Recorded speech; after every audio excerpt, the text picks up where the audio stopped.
Here's how the 8 electrode measurement system works. I'm Liz, and this is the RunStar Smart Body Composition Scale. Thank you again to RunStar for sending this over. So, the thing that makes this scale different from other smart scales is the detachable handle.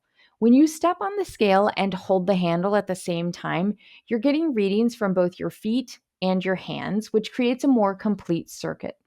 Basically, think of it like a full body scan instead of just a lower body estimate. And this is more in line with what you see in the retail establishments where you can go have all of your metrics done. Because this is how you get metrics like body fat percentage, visceral fat, muscle mass, water percentage, bone mass, and more.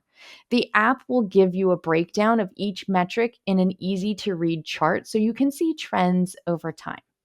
Now, one thing to note is that consistent positioning is the only way to get the most accurate results. That means barefoot contact with the sensors and holding your arms still at that 35 to 40-degree angle. But once you get the hang of it, it becomes routine. And if you are off by too much, the scale will actually give you a quick notification so you can start again. I hope that helps.